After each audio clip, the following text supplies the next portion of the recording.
Giant otter, one of the most dangerous animals in the Amazon. In today's video, we'll be talking about the giant otter, the largest otter in the world and one of the most dangerous animals in the Amazon forest. That's right, in a region that has animals like the green anaconda and the jaguar, the giant otter stands out as one of the cutest predators. However, don't be fooled. They are actually apex predators that are not to be underestimated. And in this video, we'll be taking a closer look at why. So, without further ado, let's begin with a bit about the history of the giant otter. History and types. The giant otter is a highly social semi-aquatic mammal native to South America.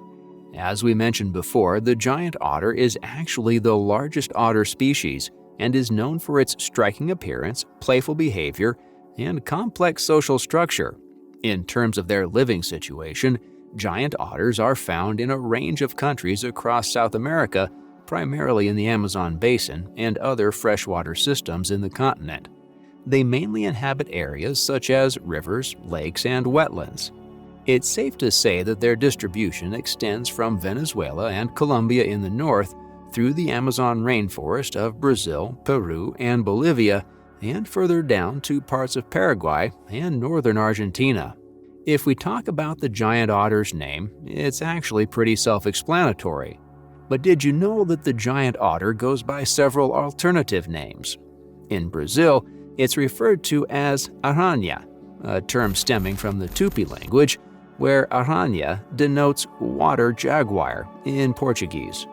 And in Spanish, occasional terms include river wolf, lobo de rio, and water dog, perro de agua, though the latter phrase can apply to various animals. The genus name, Pteronura, originates from the ancient Greek word pteron, meaning feather or wing, and ura, meaning tail, pointing to its unique tail resembling a wing. Let's just hold on for a second and contemplate the true meaning behind nicknames like water jaguar. This would suggest that there is a parallel between the otter's behavior and attributes and those of the jaguar, a renowned terrestrial predator. Simply put, just like how jaguars are apex predators in their terrestrial ecosystems, the giant otter holds a similar position in its aquatic habitat. Otters themselves belong to the Lutrini subfamily within the mustelid family, but the giant otter stands as the only member of the Pteronura genus. Hunting tactics.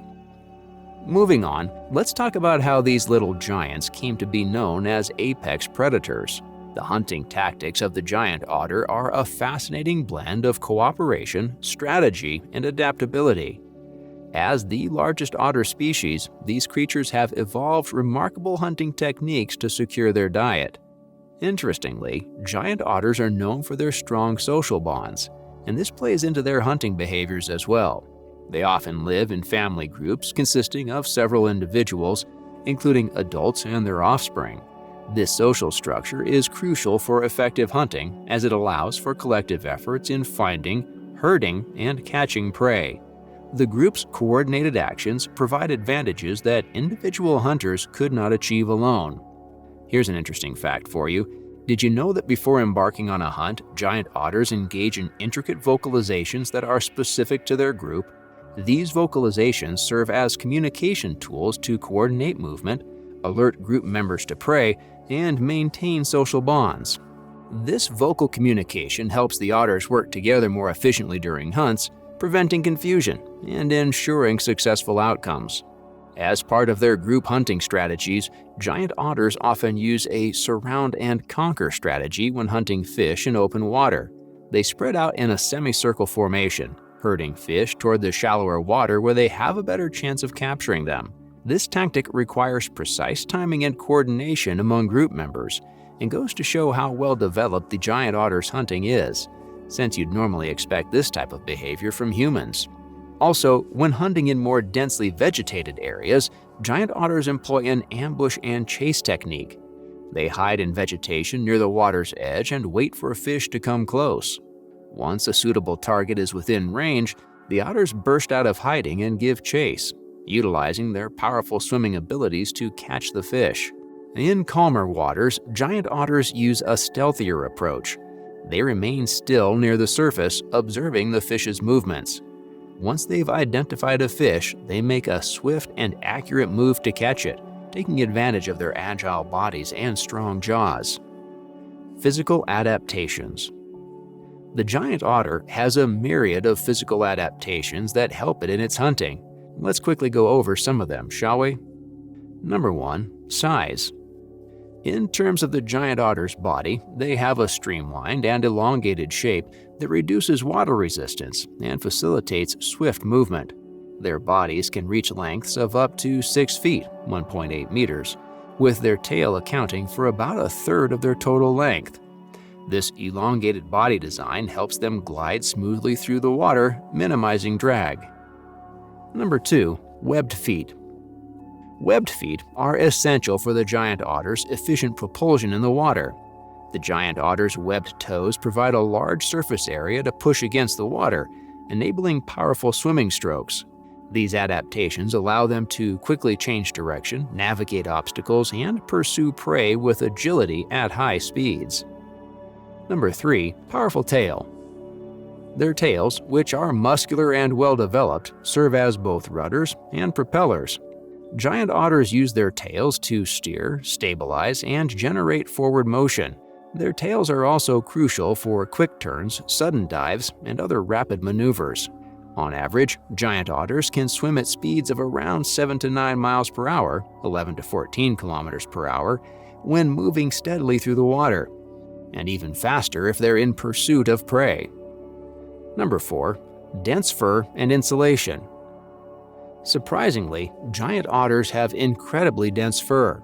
This consists of 2 layers, a waterproof outer layer and an insulating undercoat. This fur insulation protects them from cold water and helps regulate their body temperature. The outer layer repels water while the undercoat traps air close to the skin, providing buoyancy and warmth. Number 5. Powerful jaws and teeth.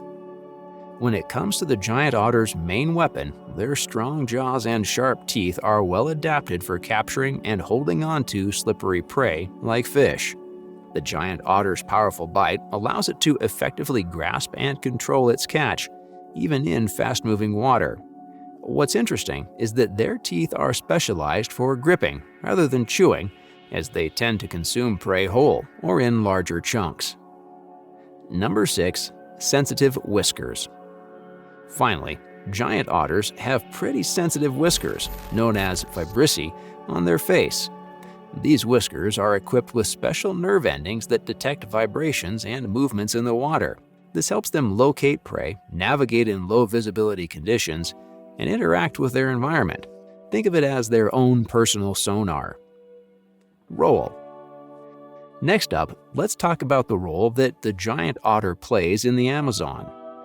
Number 1. Population control.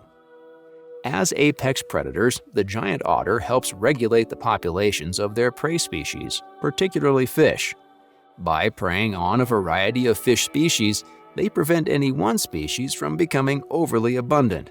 This helps maintain the biodiversity of the aquatic ecosystem and prevents imbalances that could lead to the overgrazing of certain plant species or the depletion of specific fish populations.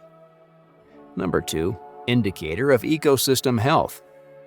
Perhaps the most important role of the giant otter in the Amazon is that the presence and behavior of these otters serves as an indicator of the overall health of their habitat. Their reliance on clean water and healthy fish populations means that any negative changes in water quality or fish abundance can be reflected in the otter's behavior and health.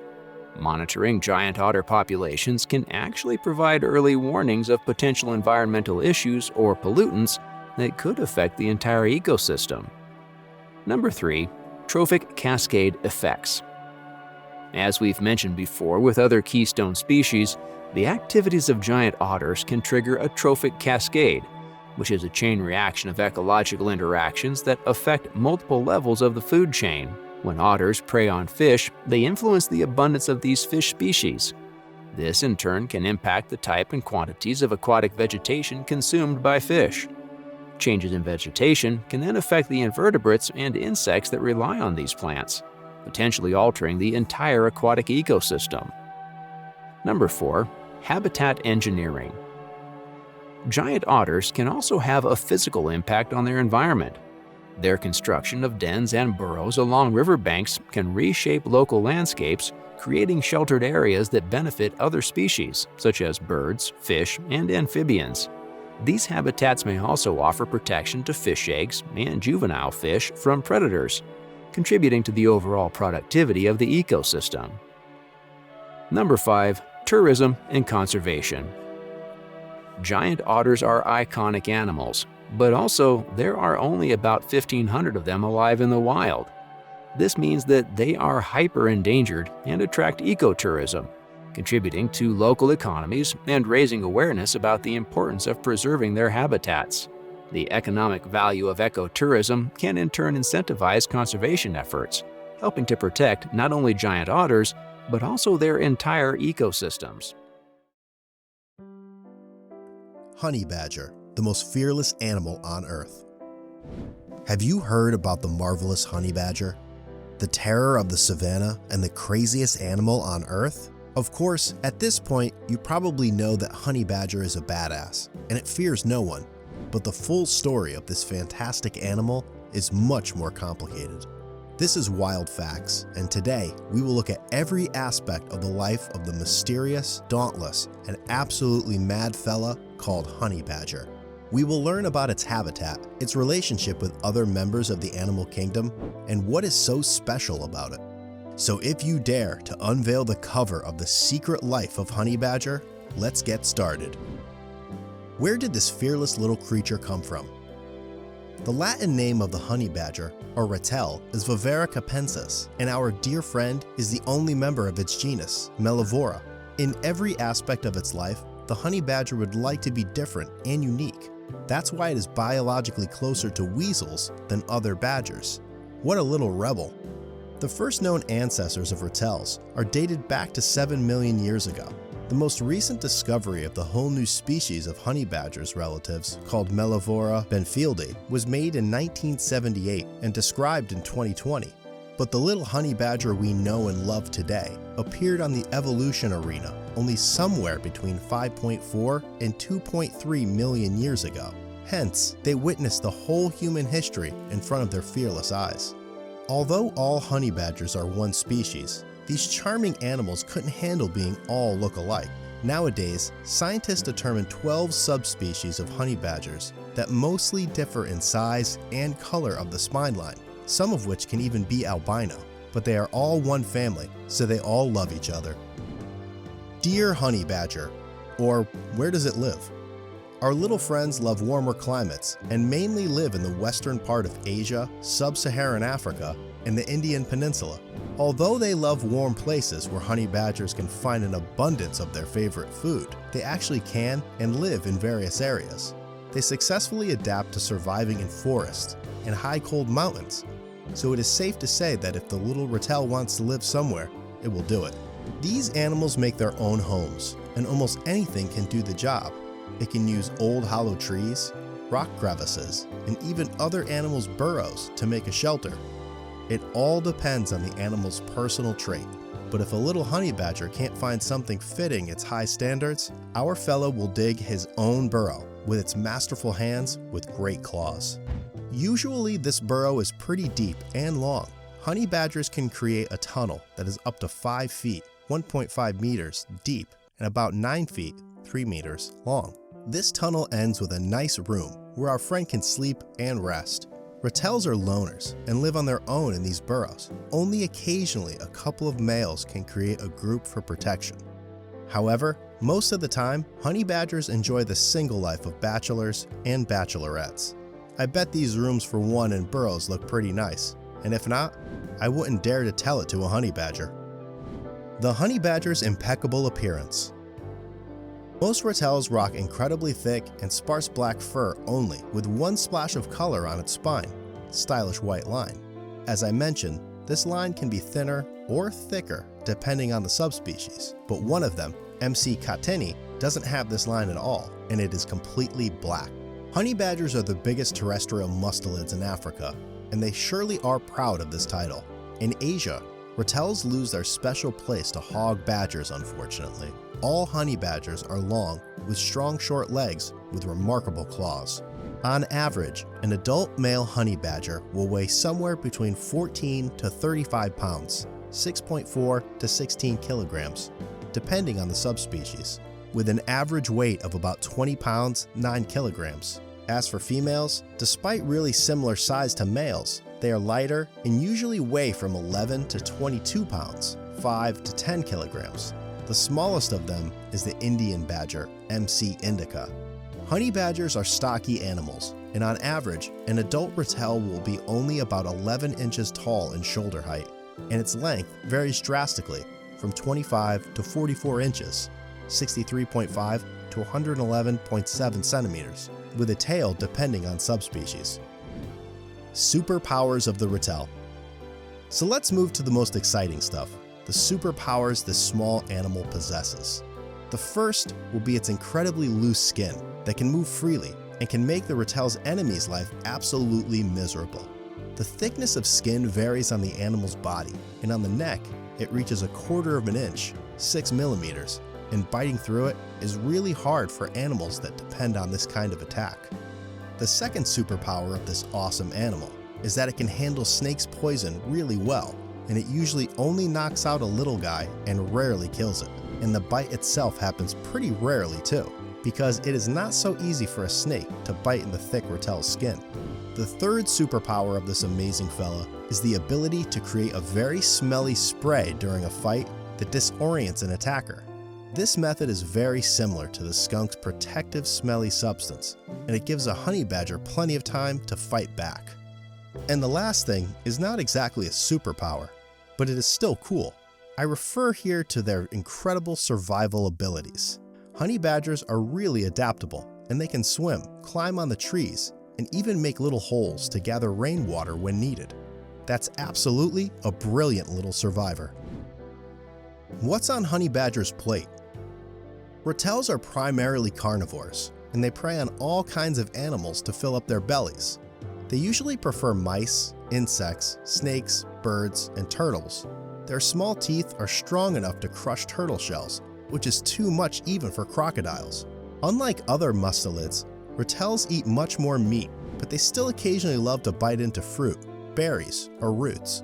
Of course, the animal's favorite delicacy, that even gave its name to our dear fella, is honey. When they have a chance, honey badgers attack hives and eat all of the honey and larvae there. A little guy's thick skin is strong enough to handle bees' bites, so a honey badger couldn't care less when the insect starts stinging it. That's absolutely badass. The honey badger versus the world.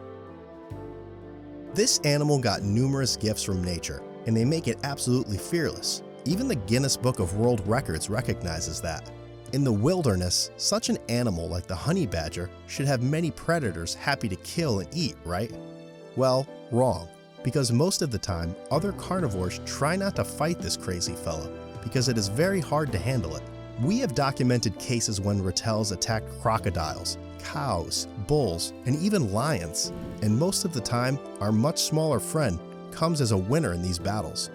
A combination of its fearless attacking nature, extraordinary thick and loose skin, and various protective mechanisms give a honey badger an extreme advantage against almost any predator in the world. And even if a predator kills honey badger, its thick skin is really hard to eat, so rattels are not good as food either. It is now obvious that only crazy ones are dumb enough to attack an innocent honey badger. Rattels and humans. Of course, even an apex predator can be conquered by the creatures who hold the most power in their hands, humans. Relationships between humans and honey badgers are not easy. Rattels love attacking poultry, and sometimes even cattle, and they are known for their surplus killing habit. People that live in the honey badger's natural habitat set traps and kill the rattels if they see them near their homes. Also, our little friends are reservoirs for rabies, so people may even kill them in the wilderness, even when honey badgers pose no danger to a particular person. Luckily, honey badgers are primarily nocturnal animals, and they prefer resting in their caves during days and do not meet any humans on their way. It also helps these animals avoid many fights with other big and powerful predators of their habitat, because almost all of them hunt in daylight. Did you like this in-depth story about the most fearless animal on Earth? American badger, the less famous cousin of the honey badger. When you think about a badger, what image pops into your head? There's a pretty good chance it was a honey badger. And who could blame you? The honey badger is a pretty ferocious animal, known for its violent tendencies. They fearlessly confront much larger animals like lions and hyenas, and even take on venomous snakes. Honey badgers are small but mighty creatures that don't back down from a challenge. But you know who doesn't get enough love in the animal kingdom? The American badger, of course. So today, let's show some love to the American badger and get the word out about these cute but scary creatures. History. So, as always, let's start off with the history of the American badger and where you can find these little guys, shall we? Well, the American badger is found across North America. I know, shocker. More specifically, its range stretches from Canada down to Mexico, with notable populations in states like California, Oregon, Washington, and Texas. Get ready for some real science, because what's cool about the American badger is that it's a member of the Mustelidae family, which includes other carnivorous mammals like weasels, otters, ferrets, and even the mighty Wolverine. I bet you can see the resemblance now. It specifically belongs to the Taxididae subfamily, one of the 4 subfamilies of badgers in the mustelid family. The other subfamilies are the Melani, European badgers, Helictidae, ferret badgers, and Melivorinae, honey badgers. The American badger actually prefers grasslands and open areas that include parklands, farms, and treeless regions with loose soil.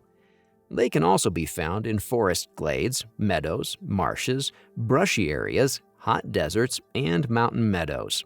In Arizona, American badgers occur in desert scrub and semi-arid grasslands, while in California, they rely on a combination of open grasslands and agricultural lands, protected land trust and open space lands, and regional, state, and national park lands with grassland habitat.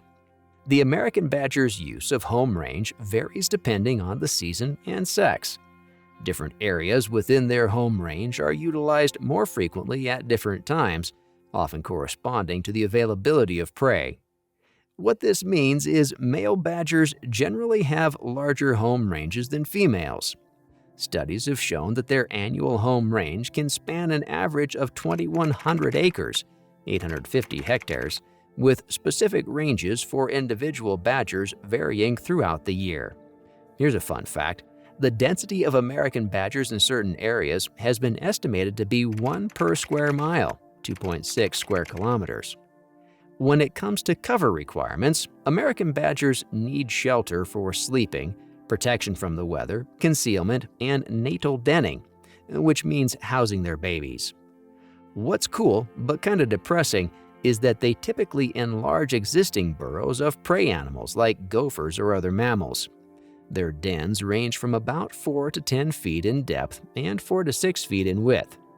Female badgers may create multiple burrows in close proximity, connected by tunnels, to provide safety and protection for their young. Think of it as a maze made of dirt. The displaced soil from digging the burrow is often seen in front of the entrance, creating a mound-like roof. During the summer and autumn, badgers range more frequently and may dig and use several burrows in a day before moving on. In winter, a single den may be used for an extended period. The natal dens, where females raise their young, are large and more complex than their diurnal dens. But if we look back, the American badger has a pretty long history on the continent.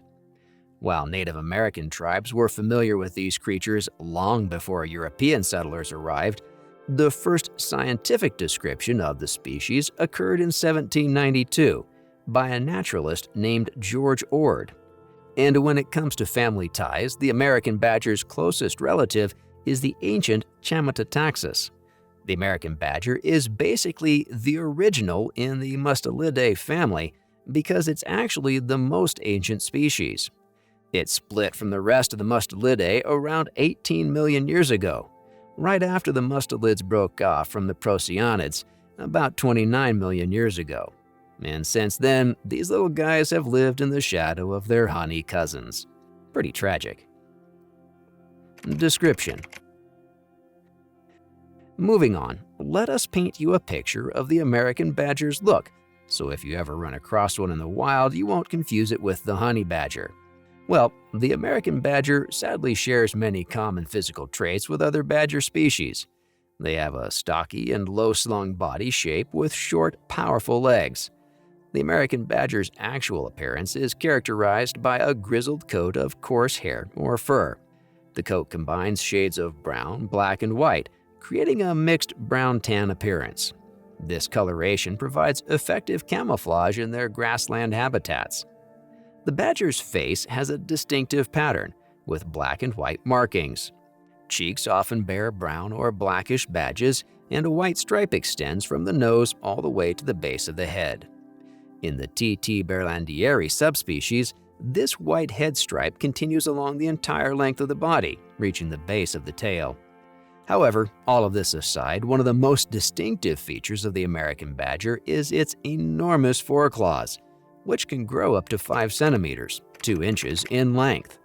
These foreclaws are ideal for digging and burrowing, and when we say ideal, we mean perfect. American badgers possess specific morphological characteristics to further excel at their digging lifestyle. They have a conical-shaped head adorned with bristles on their ears and nictating membranes in their eyes. These modifications protect their sensitive ears and eyes while digging in the soil. Also, the badger's forelimbs are built for strength and power. They have a robust humerus bone and large bony processes, providing strong muscle attachment points.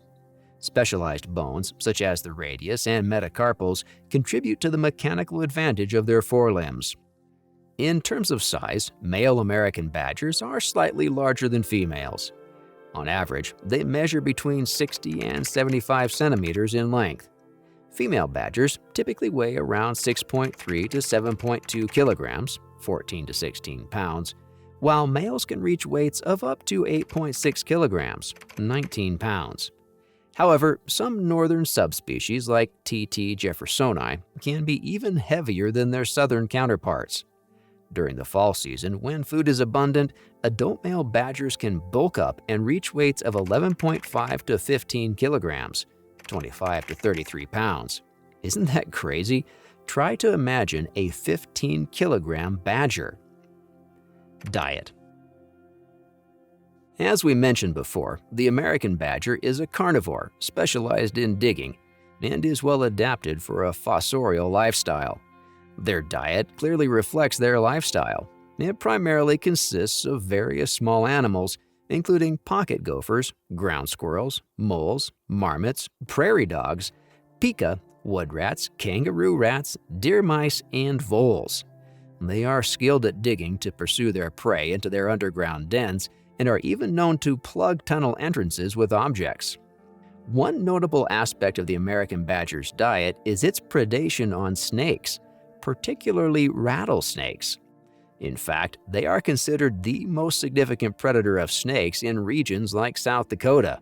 I know, these little guys eating snakes? That's a crazy thought. Additionally, they prey on ground-nesting birds, such as the bank swallow or sand marten, and the burrowing owl as well.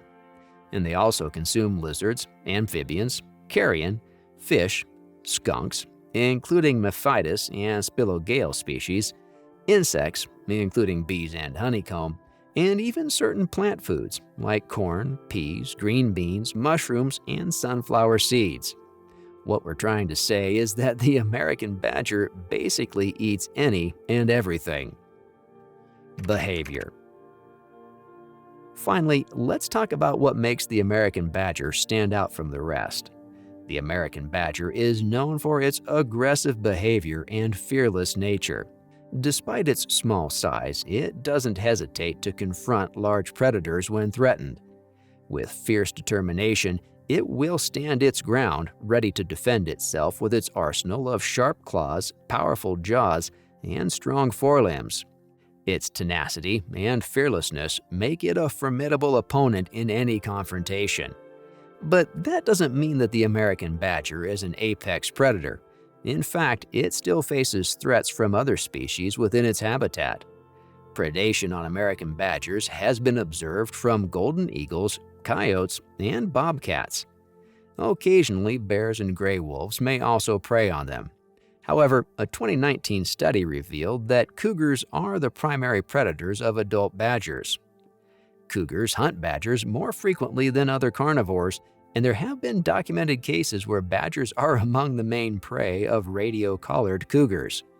So there's this really interesting tactic that the badgers have come up with, their cooperation with coyotes.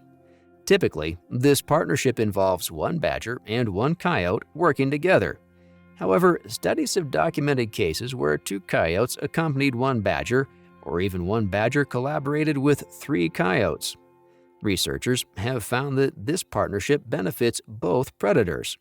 The coyotes experience an increased catch rate of approximately 33%, while the badger spends more time underground and active, potentially conserving energy.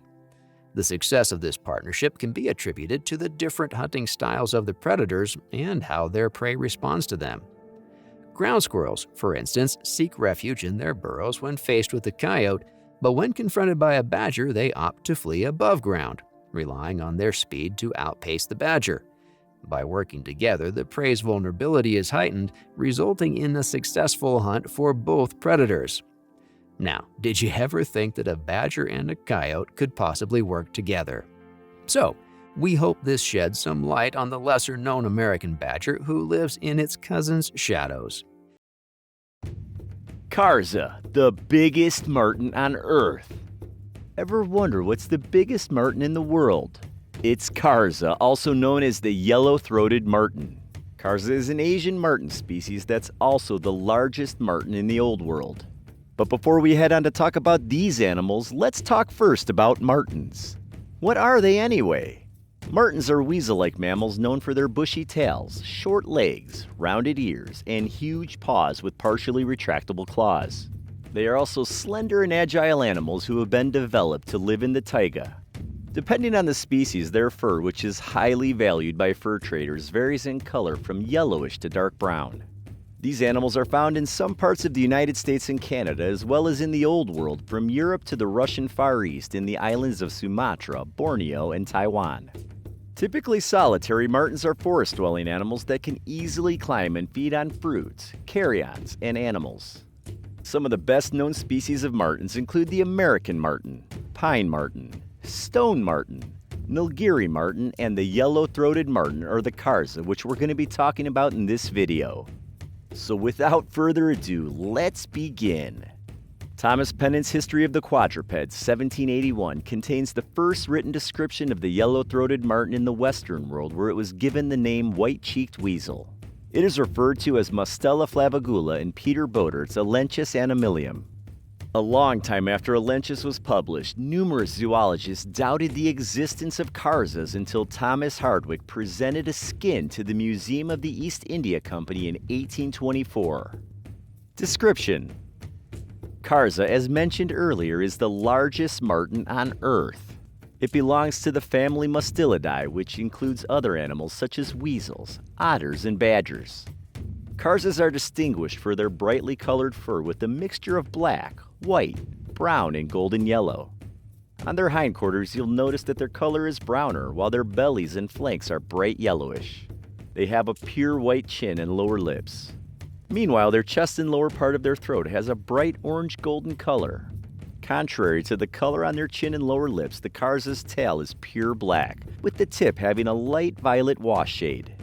Large, muscular, sturdy, and flexible, Kharzas have elongated chests and necks and a small yet pointed head.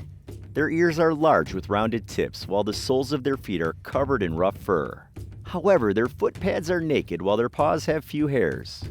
Unlike the fluffy pine marten, beech marten, and sable marten, Kharzas have relatively short fur. Meanwhile, the length of their tail is about 2/3 of their total body length. Their skull is similar to those of beach martens, but it's much bigger. Meanwhile, their baculum is S-shaped and the tip has 4 blunt processes.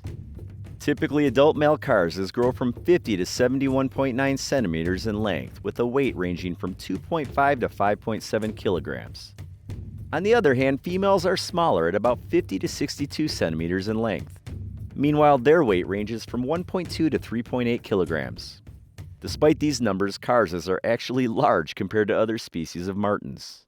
Aside from their size, these creatures also have a distinct odor coming from scent glands located on their behind. They use this to protect themselves from those who will try to prey on them. I assure you, you wouldn't want to have this strong-smelling liquid on you. Distribution. Kharzas are found in Afghanistan, Pakistan, the Himalayas of India to eastern Russia, Nepal, Bhutan, the Korean Peninsula, the Malay Peninsula, the Sunda Shelf, southern China, and Taiwan. They've also been reported in Bangladesh, Myanmar, Thailand, Laos, Cambodia, and Vietnam. In Asia, there are 9 subspecies of Kharzas. Meanwhile, in Pakistan, these animals are reported to be found in various valleys of Danyor Valley, Shunder National Park, Gilgit-Baltistan, the Osay National Park, Geyser Valley, and Fander Valley. These animals inhabit coniferous and broadleaf forests, montane forests, and subtropical and tropical dry and moist forests. In addition, they also live in shrublands, low mountains, and lowland swamps. However, aside from their anecdotal observations, we still know very little about Kharzas. In fact, there's no population estimate about them, which makes it a challenge to identify their conservation status. Even though their population is decreasing, Kharzas are listed by the International Union for Conservation of Nature, IUCN, as least concern due to their wide geographic distribution and large habitat. Habitats and lifestyle. Kharzas are agile and alert animals who typically hunt in pairs, although it is possible to see them hunting in packs of 3 or more. These animals are diurnal hunters and they cover wide yet temporary territories. In a single day, Kharzas are known to patrol about 10 to 20 kilometers of their territory. However, individuals travel less. In Thailand, Kharzas travel about 1 kilometer per day with an average range of 7.2 square kilometers. When hunting, these animals usually attack and hunt on the ground. But because they are excellent climbers, they may also climb on trees and then jump up to 8 to 9 meters from one branch to another. And because they're strong and fearless animals with bright coloration and foul odor, Kharzas have no natural predators. Diet and nutrition. Kharzas are omnivores and eat a wide variety of foods, from fruits to animals such as rats, mice, snakes, eggs, lizards, hares, squirrels, monkeys, small reptiles, and ground-nesting birds. If given the opportunity, they'll also prey on cats and poultry, as well as small ungulate species including wapiti, musk deer, spotted deer, goral, and roe deer. Sometimes they'll also feed on wild boar piglets and, believe it or not, panda cubs. Pretty much these animals will feed on whatever they feel like eating. Fearless and crafty, these animals will hunt a musk deer during winter months by driving and chasing it into the frozen lakes and rivers. Hunting in groups, they will surround their prey. And with hooved animals being at a disadvantage on slippery surfaces, Kharzas will surely take down the poor deer in no time. On average, 2 to 3 Kharzas will forage on a musk deer carcass within 2 to 3 days. The yellow-throated martens are also said to kill and feed on muntjac fawns in the Himalayas and Burma.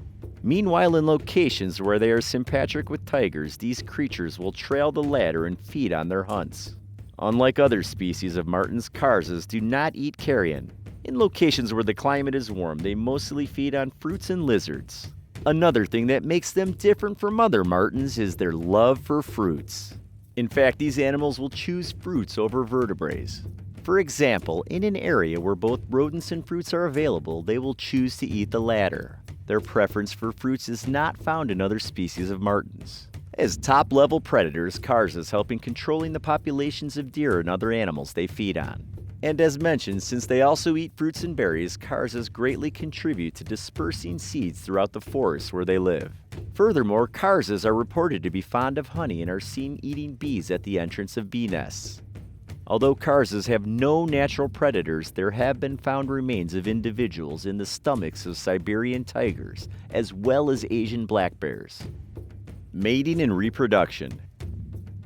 Kharzas breed from mid-February to late March, as well as from June to early August. During these times, male Kharzas compete with one another for access to females.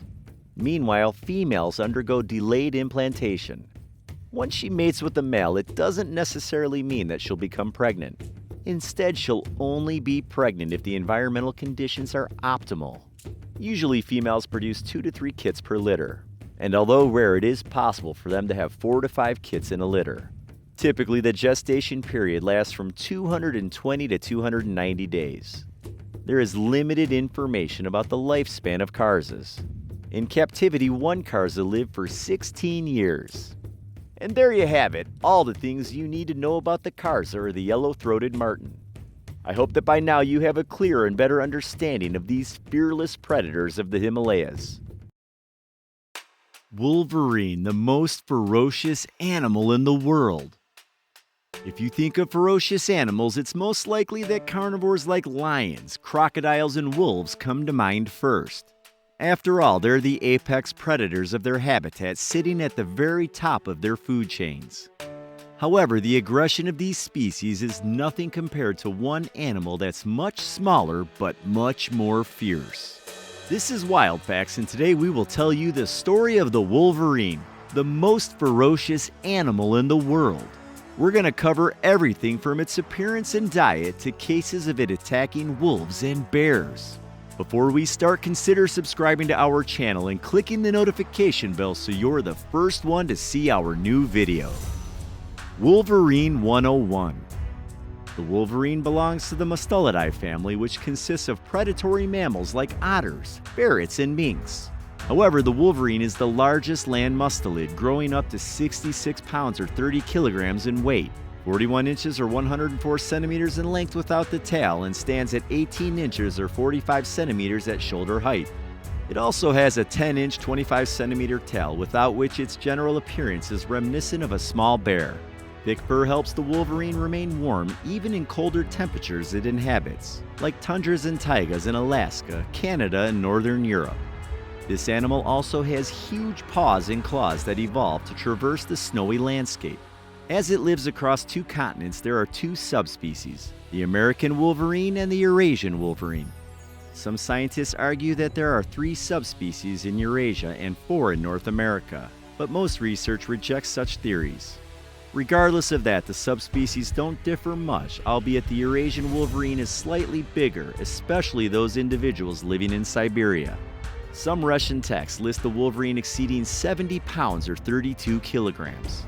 Also, the Eurasian wolverine is more proactive in hunting than its American counterpart. So how and on what is this mustelid preying? The wolverine is an opportunistic predator, meaning it will attack most animals it encounters. As a result, its diet consists of dozens of different species, including squirrels, mice, lemmings, beavers, moles, rabbits, and many others.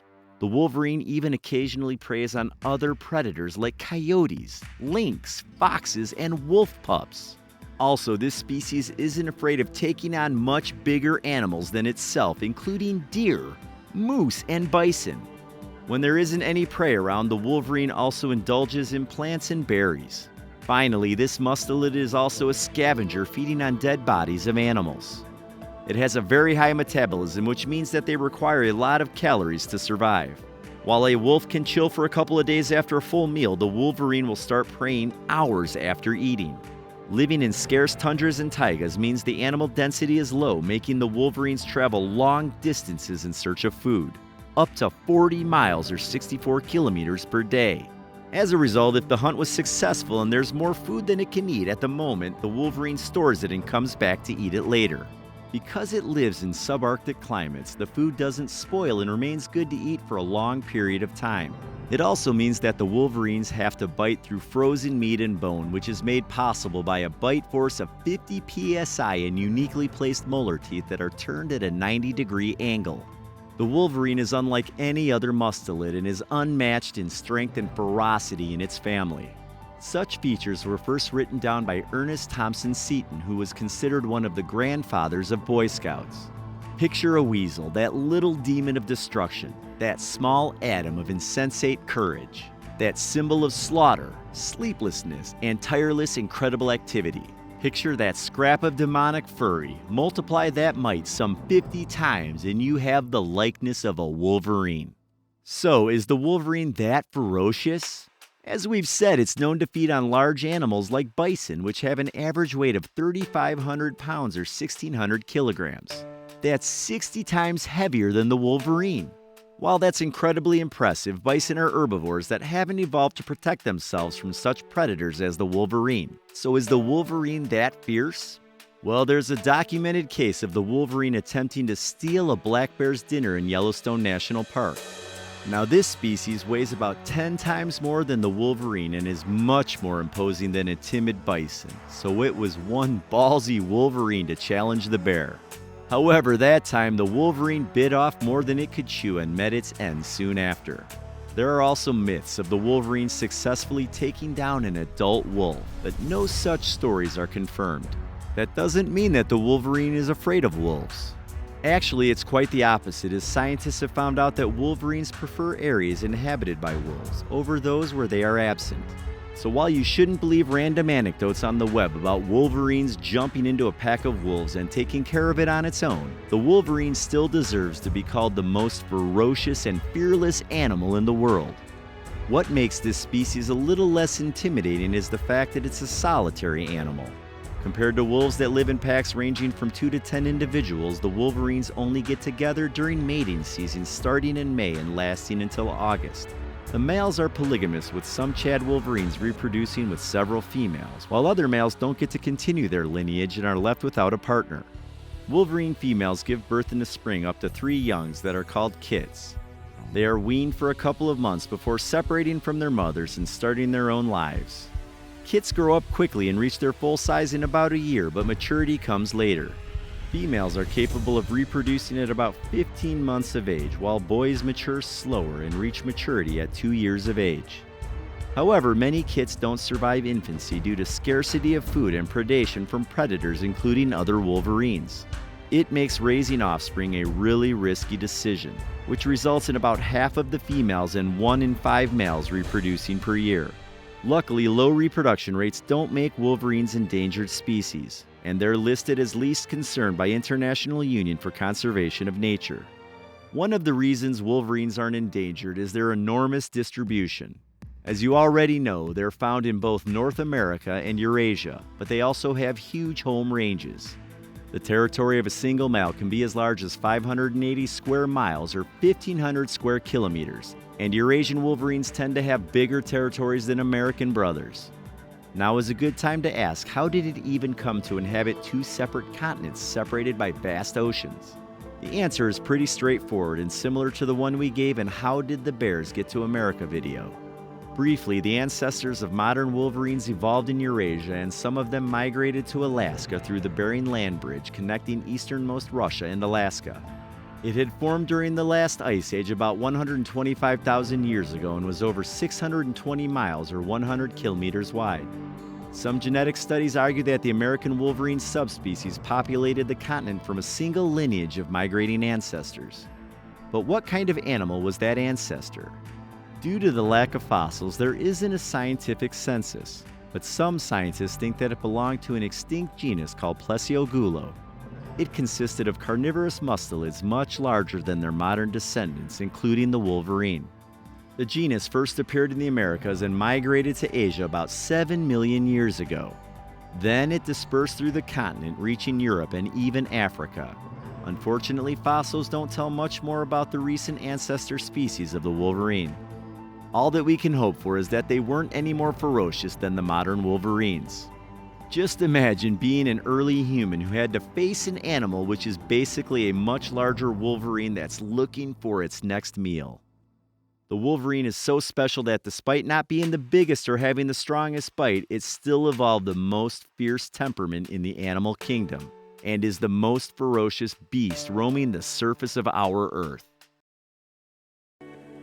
Sea otter, as cute as they are deadly. Imagine this: you're walking along the beach enjoying the sun and the sea breeze when you spot a group of adorable creatures frolicking in the waves. They're sea otters, and they're known for their playful antics. But what you might not know is that these seemingly harmless creatures have a dark side. Well, in today's video, we'll be talking about the predatory side of the sea otter and uncovering the truth behind their cute facade. So, without further ado, let's begin. History and habitat. If this is the first time you have heard about the sea otter, don't worry, we've got you covered. The sea otter, scientifically known as Enhydra lutris, is actually a marine mammal native to the northern and eastern coasts of the North Pacific Ocean. Its range spans from parts of Russia along the coast of Alaska down to Canada and further south along the western coast of the United States. These charismatic creatures are typically found in near-shore environments, favoring habitats like rocky shores, estuaries, and occasionally even sheltered bays or fjords. One of the distinctive features of sea otters is their strong association with kelp forests. Kelp forests provide a crucial environment for their survival, offering both sustenance and protection. Within these underwater jungles, sea otters find an abundance of their choice of prey. The otters use the tall, flexible fronds of kelp to anchor themselves, enabling them to forage for food while avoiding being carried away by the currents. This unique adaptation showcases the sea otter's ability to use the natural resources around it to its advantage. The history of sea otters on the planet is actually a tale of survival against significant odds.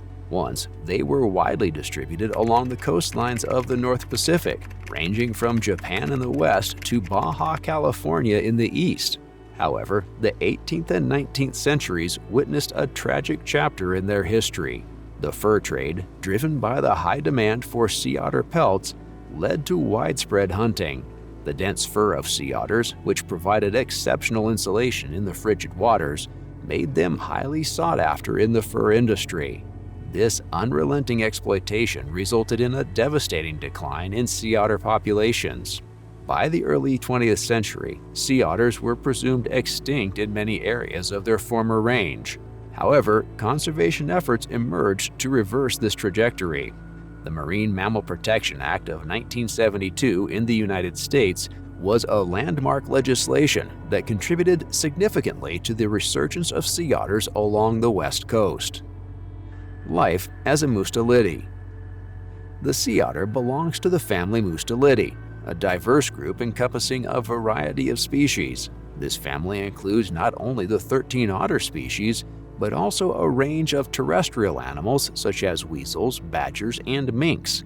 One of the most fascinating aspects that sets the sea otter apart from its mustelid relatives is its unique lifestyle. Unlike many other members of the family that construct dens or burrows on land, sea otters have evolved to be fully adapted to life in the water. The absence of a need for terrestrial shelters or dens is a remarkable trait that showcases the sea otter's ability to thrive in the dynamic and often challenging marine environment. Instead of constructing physical shelters, sea otters utilize a combination of natural features, like the aforementioned kelp forests, and their own agile bodies to create safe spaces for rest and protection from predators.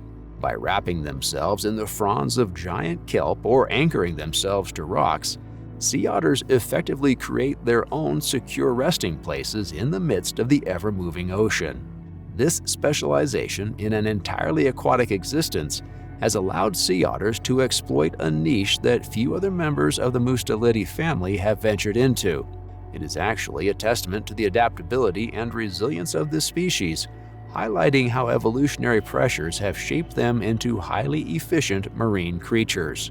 The sea otter's distinctiveness within the Mustelidae family is so pronounced that as recently as 1982, some scientists posed an alternative evolutionary relationship, suggesting that it might be more closely related to the earless seal, Phocidae, rather than other mustelids.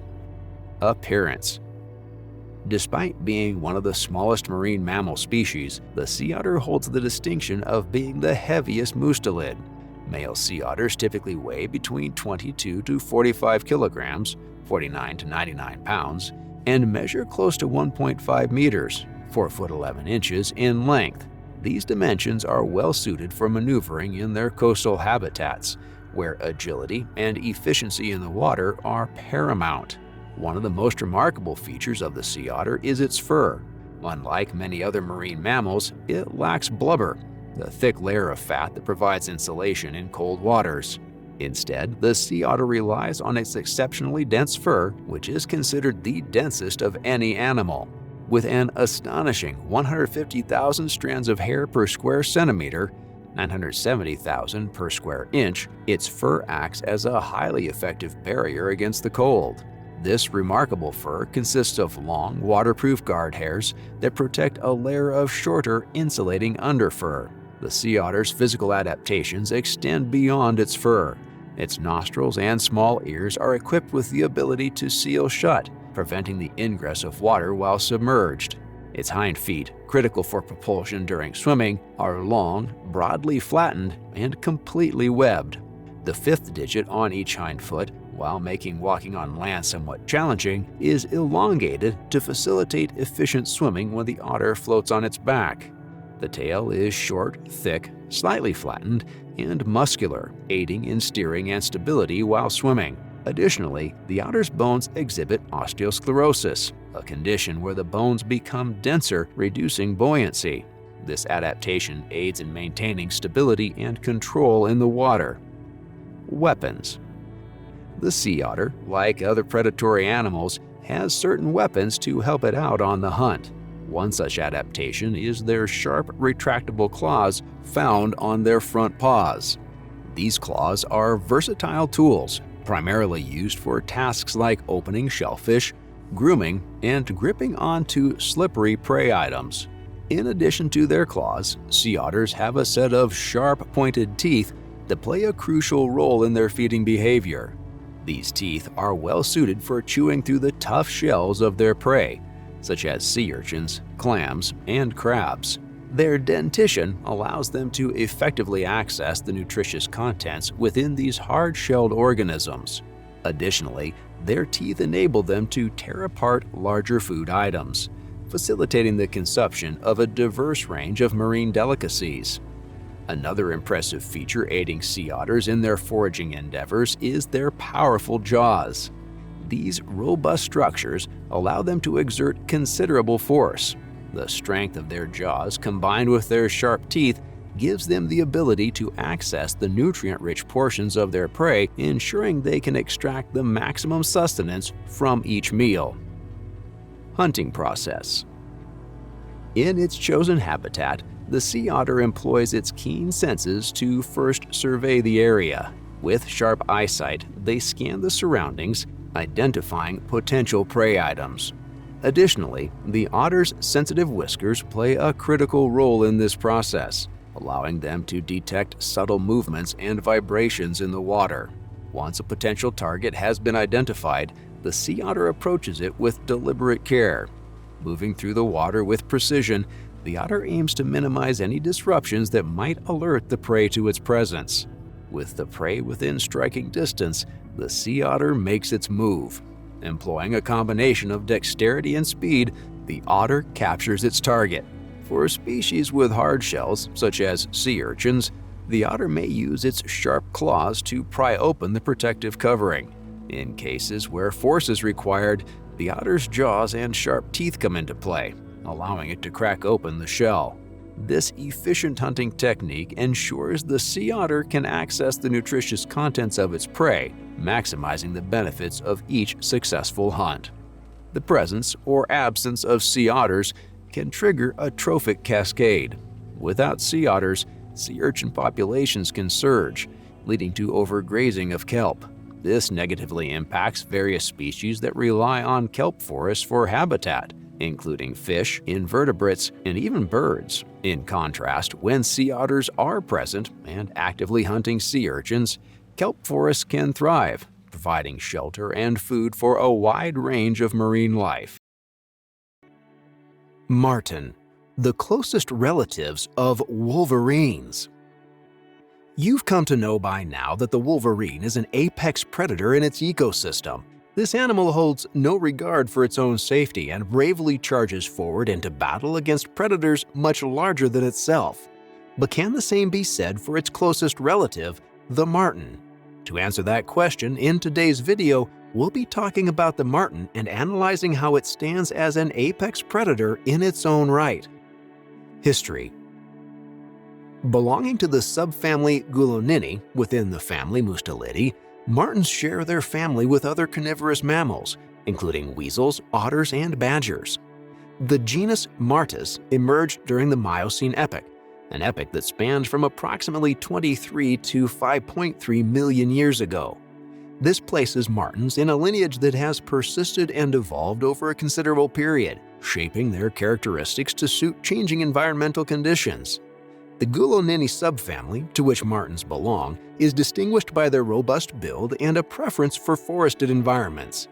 The taiga, characterized by coniferous and northern deciduous forests, provides the ideal setting for these agile creatures. Their sleek, weasel-like bodies and sharp claws make them well-suited for navigating through dense vegetation and climbing trees, essential skills in their arboreal habitats. However, martens are not limited to a single continent. Instead, they are widely distributed across the northern hemisphere. Their range extends from North America to Europe and Asia, encompassing a variety of ecosystems within the boreal and temperate regions. Within their habitats, martens play a crucial ecological role. As carnivores, they contribute to the regulation of prey populations, participating in the delicate balance of the food web. Their semi-arboreal lifestyle allows them to access resources both on the ground and in the trees, showcasing a level of ecological versatility that is vital for survival in dynamic environments. In total, there are 8 species of marten, which vary in terms of physical characteristics. Physical characteristics. Martens vary in size, but generally they possess a compact and slender body.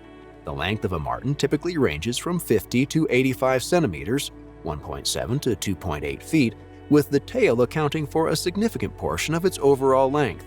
Their bodies are well suited for navigating through the intricate spaces of forested landscapes, and their agility allows them to move swiftly both on the ground and in the trees. The weight of martens varies among species. On average, they weigh between 1.1 to 3.3 kilograms, 2.4 to 7.3 pounds. This moderate size and weight contribute to their versatility as hunters and climbers, allowing them to pursue prey with agility and skill. One of the most distinctive features of martens is their fur, which varies not only between species but also within each species. The pine marten, for example, boasts a rich dark brown fur, often complemented by a cream-colored bib on its throat. The beech marten, on the other hand, exhibits sleek light brown fur with a dark mask around its eyes. The American marten can showcase fur ranging from pale yellow to deep brown, while the sable is renowned for its luxurious, almost black coat. This diversity in coloration serves both practical and evolutionary purposes, providing camouflage in their respective habitats. Martens typically have a pointed face with small rounded ears. Their facial features are adapted for a carnivorous diet, including sharp teeth for hunting and consuming prey. The dark mask observed in some species, like the beech marten, adds a distinctive touch to their facial appearance, aiding in their identification. Martens have relatively small yet keen eyes that contribute to their success as predators. Their eyesight is adapted for both day and night vision, allowing them to navigate their surroundings effectively. The tail of a marten is long and bushy. This tail serves various purposes, including providing balance during climbing activities and acting as a signaling tool in social interactions. The bushy nature of the tail also aids in thermal regulation, providing insulation against the cold temperatures often encountered in their native environments. Hunting weapons. Martens are skilled and efficient hunters because they are equipped with a set of physical adaptations and behaviors that serve as effective tools for hunting and survival in their natural environments. Chief among these is their possession of sharp teeth and powerful jaws. With pointed incisors and canines, martens are well equipped to seize and subdue their prey efficiently. The forceful bite of around 380 psi, delivered by their powerful jaws, allows them to incapacitate their quarry swiftly, showcasing their prowess as hunters. Complementing their tough teeth, martens exhibit agile limbs and exceptional climbing skills, constituting another set of essential weapons in their hunting arsenal. These creatures are adept climbers, navigating trees with ease. This skill enables them to pursue prey that seeks refuge in elevated spaces, such as squirrels and birds. Sharp, retractable claws further enhance the marten's hunting capabilities. These claws serve multiple purposes, facilitating climbing on various surfaces and aiding in capturing prey. Stealth and cunning are also intangible yet potent weapons in the marten's arsenal. Their ability to move silently and inconspicuously contributes to successful hunting endeavors. Martens are known for their strategic stalking, relying on low profiles and quiet movements to approach prey without detection. Hunting tactics. With all of these weapons in mind, the hunting process of the marten becomes a methodical and strategic endeavor, finely tuned to its environment and the characteristics of its prey. The hunting process typically begins with the marten actively exploring its territory. Using its acute senses, it scours the landscape for potential prey, utilizing its keen sense of smell to detect scents and identify potential hunting grounds. This initial phase involves a careful assessment of the environment and the availability of food sources. Once a potential prey item is detected, the marten transitions into a stealthy stalking phase. Employing its agility and ability to move silently, the marten approaches its target with calculated precision. This phase is crucial for getting as close as possible to the prey without alerting it to the marten's presence. The element of surprise is a key component of the marten's hunting strategy. Utilizing its sharp claws and agile limbs, the marten ascends trees with ease, often navigating the branches to pursue prey that seeks refuge in the canopy. This climbing ability adds a vertical dimension to the hunt, allowing martens to access otherwise inaccessible areas. The moment of capture involves a rapid and decisive strike. Employing its sharp teeth and powerful jaws, the marten seizes its prey, aiming for a quick and efficient takedown. The element of surprise and the marten's predatory adaptations, including sharp claws, contribute to the capture and subduing process. This phase is marked by a burst of agility and precision. Following a successful hunt, the marten may consume its catch on the spot or transport it to a secure location for later consumption. Martens are known for their ability to store excess food in hidden locations, creating caches that serve as a reserve during times of scarcity. Diet. So, what kind of prey does the marten utilize its hunting tactics on? Well, martens are skilled hunters of small mammals, and this category forms a significant portion of their diet. Common prey usually includes rodents such as mice, voles, and shrews. Martens are also opportunistic avian predators, preying on birds and their eggs. They may climb trees to raid bird nests, capturing both eggs and nestlings. This behavior is especially prevalent during the breeding season when birds are actively nesting. Insects and other invertebrates contribute to the marten's diet as well, particularly during seasons when these prey items are abundant. Martens may forage for beetles, caterpillars, and other small invertebrates, showcasing their adaptability in seeking out diverse food sources. Social behavior. Martens exhibit a predominantly solitary lifestyle, with adult individuals typically navigating their environments independently. This solitary nature aligns with their hunting habits, allowing them to minimize competition for resources and maintain a self-sufficient existence. Solitude enables them to focus on securing their territory and efficiently pursuing prey without the complexities of group dynamics. Territorial behavior is a cornerstone of marten social dynamics. Each marten establishes and defends a distinct territory, a space critical for hunting, breeding, and rearing young. Territorial boundaries are meticulously marked through scent markings, primarily produced by glands on the marten's abdomen. These scent markers convey essential information, such as the individual's identity, reproductive status, and the demarcation of its territory. Although generally solitary, martens exhibit increased social interactions during the breeding season. This period marks a temporary shift in their solitary lifestyle as individuals seek out mates. Male and female martens may engage in courtship rituals involving behaviors such as vocalizations and scent markings to signal receptiveness. Once mating occurs, the female establishes a den within her territory to raise the offspring. American mink, nature's fearless killer. Today, we're diving into the fascinating world of one of the most tenacious predators out there, the American mink. These little guys are small but mighty, and they're not afraid of anything. From its history among the mighty mustelids to its incredible hunting prowess, there's so much to discover about this fascinating creature. So buckle up as we uncover what makes the American mink such an incredible creature. Let's start with a bit deeper into the American mink's backstory and what makes it such a standout in the animal kingdom. The American mink is a water-loving animal from North America, from a species of mustelid often called the cutest weasel. Its name comes from the Swedish mink. These guys have been roaming North America for ages, carving out their niche as skilled predators in the wild. You see, this little critter isn't just any ordinary member of the mustelid family, which is like the elite club of the world's most cunning hunters, including otters, badgers, and weasels. The American mink has earned its stripes, or should we say its sleek dark fur, by being incredibly adept at survival and hunting. It's fascinating to think about how these creatures with their sharp features and keen senses are so well equipped for life in the wild. They're small, sure, but they pack a punch with their hunting skills. Living up to 3 to 4 years in the wild might not seem like a lot at first glance, but when you consider the harsh realities they face out there, it's pretty darn impressive. It's a testament to their resilience and fearlessness.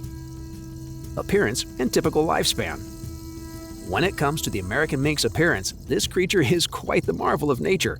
Its body is long and lean, designed perfectly for sneaking into the burrows of its prey. It slides through the water with ease due to its streamlined shape that cuts through resistance like a hot knife through butter. Now, when winter rolls around, the mink's fur transforms into this dense plush coat that's soft to the touch. The color of this winter fur is a deep, rich blend that ranges from dark, almost blackish tawny to a lighter tawny shade, covering the mink evenly from its back to its belly, which is just a tad lighter. American minks are larger than weasels, ranging from 17 3/4 to 27.5 inches long and weighing between 2 to 3 pounds. Males are larger than females.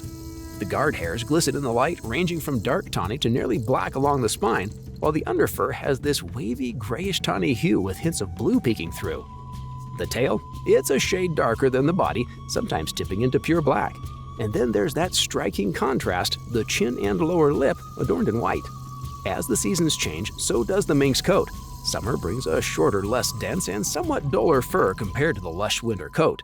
But regardless of the season, their fur has this amazing water-resistant quality, thanks to the thick underfur and oily guard hairs. It's a fascinating mix, really. Not quite as adapted to aquatic life as otters, but more so than polecats, showing just how unique the American mink is. And let's not forget, they shed this incredible coat twice a year, in spring and autumn, always adapting, never turning white in winter. And when it comes to sticking around, these minks can live up to an impressive 10 years, proving their resilience and zest for life in the wild. Habitat and distribution. Alright, let's talk homes. You know, American minks are pretty much the explorers of the animal kingdom. They're not picky, give them a riverbank, a lush forest, or some cozy wetlands, and they're happy campers. They're even cool with setting up shop near farms. Pretty versatile, right? These little adventurers have claimed a vast territory across North America as their own, from the chilly stretches of Canada down to parts of Mexico. It's all about finding the perfect spot to call home, and believe me, American minks are masters at adapting to whatever Mother Nature throws their way. They're like the ultimate survivors, making the most of their surroundings, whether it's a bustling river or a quiet pond tucked away in the forest. Adding to their adaptability, they don't shy away from drier lands or even urban environments if they find enough to eat. With a preference for dense vegetation, they expertly use the landscape for cover, proving their knack for thriving in a variety of settings. This flexibility in choosing their habitat underscores their skill in finding food and shelter across a broad expanse, showcasing their resilience and resourcefulness in the face of changing environments. Diet and predation. Now, on to their favorite topic, food. American minks are omnivores, which means they're not too fussy about their food. They're pretty much up for anything. But oh boy, do they love diving into water for their meals. Fish, frogs, and even little crabs and crawfish are like gourmet treats for them. And it's not just about filling their bellies. These minks are like nature's own pest control, playing a vital role at the top of the food chain. By chowing down on those aquatic creatures, they help keep everything balanced in their habitats. It's a big job, but the American mink does it with gusto, maintaining the delicate balance of our ecosystems one meal at a time. They're like the unsung heroes, ensuring that no species gets too out of hand. So next time you see a mink, remember, they're out there doing important work in the most delicious way possible. Hunting techniques and skills. American minks are smart hunters who use special techniques to catch their food. They live near water and are fantastic at swimming.